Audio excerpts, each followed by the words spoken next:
భక్తి భాస్కర ప్రేక్షకులందరికీ శుభోదయం. వార ఫలితాలు కార్యక్రమానికి స్వాగతం. 31 ఆగస్టు నుండి 6 సెప్టెంబర్ వరకు ఉన్నటువంటి ముఖ్య పర్వదినాలు, ద్వాదశ రాశులకి ఈ వార గోచారం ఎలా ఉండబోతోంది అనేది తెలుసుకుందాం. ఈ వారంలో 3వ తారీఖు నాడు ఏకాదశి ఉన్నది. కాబట్టి ఏకాదశి వ్రతాన్ని ఆచరించేవారు, ఉపవాస నియమాన్ని పాటించేవారు కూడా 3వ తారీఖున ఏకాదశి ఉపవాసం పాటించాలి.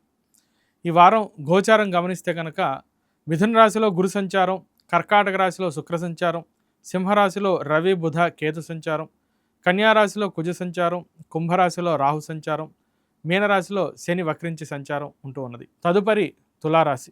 తులారాశి వారికి దశమంలో ఉన్నటువంటి శుక్ర సంచారం, దానివల్ల అది కలహప్రదంగా ఉంటుంది అని చెప్తూ ఉంటారు. ముఖ్యంగా ఉద్యోగంలో, వాతావరణంలో ఇతర వ్యక్తులతో అంతను కూడా సరైనటువంటి సత్సంబంధం లేకపోవటం, మీ నిర్ణయాన్నో లేదా మీ అభిప్రాయాన్నో వారు గౌరవించకపోవటం, అభిప్రాయ భేదాలు రావటం, మీరు ఒక పని చెప్తే వారు ఇంకో పని చేయటం, లేదా మీరు చెప్పినటువంటి సరైన పనైనా వారు వేరేలా అర్థం చేసుకోవడం, దానివల్ల పనుల్లో ఆలస్యమై పెద్దవాళ్ళ నుంచి కూడా కొంత ఇబ్బందులు కలుగుతూ ఉండడం, మిమ్మల్ని వారు విమర్శించడం అనేది జరగవచ్చు.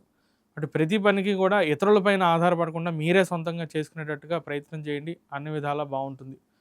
అదేవిధంగా వీరికి లాభంలో ఉన్నటువంటి బుధ సంచారం అంటే పుష్టిని సూచిస్తుంది. అది అన్ని విధాలా కలిసి రావటం. ఎప్పుడైతే సొంతంగా మీ మేధాశక్తితో, మీ సొంత తెలివితేటలతో మీ పనిని మీరు చేసుకుంటూ ఉంటారో అది మీకు లాభదాయకంగా ఉంటుంది. ఇతరుల మీద డిపెండ్ అవ్వకుండా ఎప్పుడైనా స్వయం కృషి మీద మీరు ఆధారపడాలి.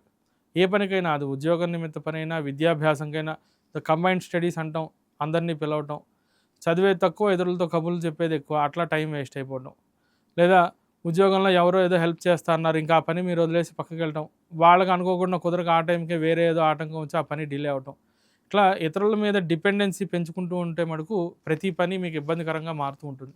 అటు ప్రతిదీ మీ పనిని, మీ బాధ్యతని మీరే నిర్వర్తించేటట్టుగా ముందు చూపుతూ ఉంటే కనుక మీకు ఎటువంటి సమస్యలు లేకుండా బాగుంటుంది. విదేశీ ప్రయత్నాలు కూడా అనుకూలిస్తూ ఉన్నాయి. ప్రయాణాలు బాగా లాభదాయకంగా ఉంటూ ఉంటాయి. వారం అంతాను కూడా దైవానుకూలత కొరకు ఈ రాశివారు దుర్గా స్తోత్ర పారాయణ, లక్ష్మీ స్తోత్ర పారాయణ చేయటం చాలా అత్యంత శుభప్రదంగా కనిపిస్తున్నది.